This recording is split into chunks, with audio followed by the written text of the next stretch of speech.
Grant and Jennifer presenting today, and some of the things that they covered I included, but will not cover since they've done a great job at talking about them. So when we're thinking about soil health, what to sample is a first question. There's a lot of options out there and a lot of individual tests, and Jennifer covered some of those, and Grant, and there's lots of them, and they've been around for a long time. We don't have very many new soil tests. But what's happening is people are trying to figure out ways to put them together and potentially score them so that we can get a better assessment of what the overall health of the soil looks like. And so I just want to cover a few of the big national assessments that are getting a lot of attention in the soil health world. So one of the first to be developed is called SMAF, the Soil Management Assessment Framework. And it has 11 soil tests or indicators, and it kind of groups them into three broad categories: physical, chemical, and biological. And you can kind of see what indicators they use in each one. Organic carbon is the chief measure in this test, but it doesn't change very rapidly. And so some of these other indicators or measurements get at changes that happen more frequently or more faster, and so hopefully getting a quicker indication of what the health of your soil might be doing. So basically what this test does, it hasn't really hit the commercial market. It's still kind of in the academic realm. It has a big Excel spreadsheet that anybody could, for free, go in and get their own indicators and scores, but it can be kind of complicated to do that. So mainly it's used in academic settings.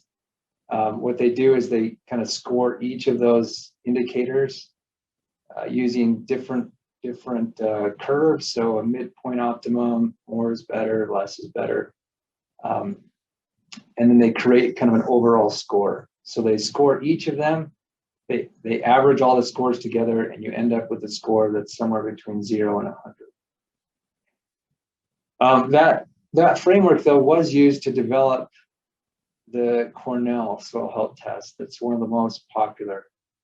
So it was based heavily on that framework, but they were looking for kind of a more rapid way and a farmer-oriented way to do soil health testing. And so they changed some things. They substituted a few tests that were easier to do and faster, and they scored their indicators a little bit differently. They did by texture, and they used a different approach. So with the Cornell test, you still get the same thing. You basically, so you can see here, this is what a report might look like. You've got chemical, biological, and physical characteristics of the soil, and each of those gets a rating. And then they average all those together, and you get an overall score for your soil. And it's somewhere between 0 and 100. A third one that you probably heard a lot about is the Haney test. This, or can also be called the Haney Soil Health Test, HSNHT, which is harder to say. So most often it's just called the Haney test. This test has less indicators, just a few. One of them is soil respiration. It just looks at the CO2 that's emitted once you re-wet a soil. So it's kind of an indicator of microbial activity in the soil. And then it looks at nitrogen and carbon with water extracts, which is different than most methods used to look at carbon and nitrogen. It's supposed to indicate nitrogen and carbon that's more available, more usable by the crops. And then they have some weak acid extracts as well. This is what a Haney test report might look like. So you've got your respiration here, your water extract, your weak acid extracts. And then they perform some calculations using those three things to end up with the soil health score or calculation. On this report, it was 10, which is not very high. The scores can range from 0 to 50.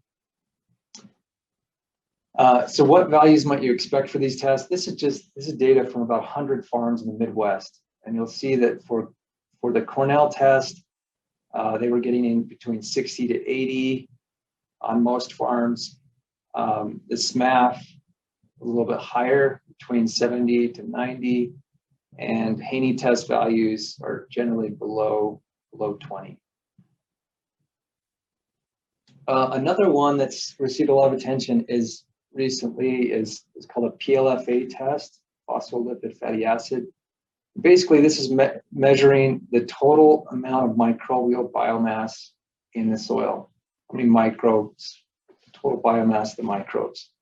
But it also looks at different categories. So the fungi, the bacteria, both gram-negative and positive, and other organisms. And so you get a total biomass estimate, and then you get a diversity of that biomass. And then they've kind of come up with a rating that shows how good that is, your total and your diversity. There's some other assessments out there. You've probably seen some of these, and you can kind of see what those are there. There's some visual tests. This is pretty popular using underwear. Use caution. It's not quantitative by any means, but it's a nice visual education to kind of see how active the microbes are in your soil. And also be aware that there's other variants of these tests where people have taken different indicators and tried to score them in a little bit different ways. Here's some, just to be aware when you're soil health testing, it's going to cost quite a bit more than regular routine soil testing. And the reason for that is it includes a lot of soil tests, right? A lot of analyses. And so they're generally quite a bit higher than your routine sampling. Okay, so when to sample. I think Grant covered this well. Just one thing to pay attention to is kind of tillage and residue. It's often recommended that you brush away residue, right? You don't want a big corn stalk in your corn sample, in your soil sample. So just brush kind of the surface residue off gently, and then take your soil samples. Timing is also critical, and especially with soil health sampling, be sure that you're consistent with when you sample. So how to sample? Very similar to routine chemical testing, except almost all of them are calibrated to that shallower depth. Some of the tests will say that you can use other depths if that's a standard sampling depth. So 0 to 12 might be okay, but usually it's always 0 to 6 or 0 to 8 inches. Jennifer covered this. Depending on what type of test you're doing for soil health, if you're looking at microbial activity, it's more common to look at the top 2 inches. Most farmers are not doing that. It's mostly a research thing. Also be aware that when you're soil health sampling, you're doing a lot of different tests, so you're going to need more soil. So just be sure to take large samples. Here's an alternative approach that Cornell offers. It's the spade approach. I'm not a fan, and Grant covered reasons why, but they offer it, I think, for ease for farmers. But a couple of things about special handling when you're working with soil health samples. If you're looking at anything biological, they suggest no lubricants. So do not spray your sampling tube with WD-40 or any other lubricant. Also, just avoiding cloth bags. They recommend using Ziplocs, and some recommend double bagging your Ziplocs just so you don't lose any soil. A few other things about soil health sampling. Some of the tests can be handled just like our other samples, where you just air dry them as quick as you can and then submit them to a lab. This is particularly applicable to the Haney test, or anything doesn't include biological tests. That's one really nice thing about the Haney is you can take the sample, dry it, and then send it to them. Basically, they're going to re-wet it and measure CO2 release anyway, so it's fine to submit a dry sample. If you're doing anything with biological measurements, you're probably going to need ice or dry ice, especially if it's a slow delivery to the lab. What you're trying to do here is keep the soil at the temperature, approximately the temperature that it was when it was in place, intact. So, taking ice or dry ice out to the field with you and then shipping it with dry ice is sometimes required. They often recommend that you don't freeze samples. The exception would be that if you're looking at genetics. This is not common in the practical world, but a lot of researchers are starting to look at genetic testing of soil. And if you're doing that, it's really important that you freeze the heck out of it, so that there's no change or no activity in the microbes. And so you freeze it at really low, temperatures. Where to sample? Really very, very similar to kind of routine sampling. Recommend about 15 to 20 cores per 40 acres. I would note here though, if you're sampling small things like a small field or garden or other settings, you still want to take several cores. Don't downscale that and just say, oh, I just need 1 core because I'm only looking at 1 acre. You still want to get several cores and get a representative area. Also just mention those tests that I talked about, the SMAP, CASH, and Haney, they are not calibrated for rangeland soils yet. So probably don't want to look at them in rangeland. Okay, how often should I sample?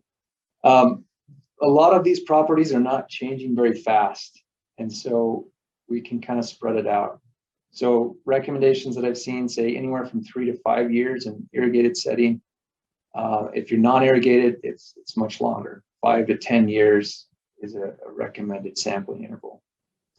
And it does really depend on what properties you're looking at, so you want to keep that in mind too. And to end, we developed a fact sheet a couple years ago that really talks about a lot of different options for soil health testing and costs and some other considerations. So if you haven't seen that, I'd point you to that. And then I also added a couple others. And then the one thing that Grant mentioned this, but I'll reiterate it. Just be sure before you go out and sample, look on a lab's website or talk to somebody at the lab and just learn what procedures they want you to follow when you're sampling, and use those procedures.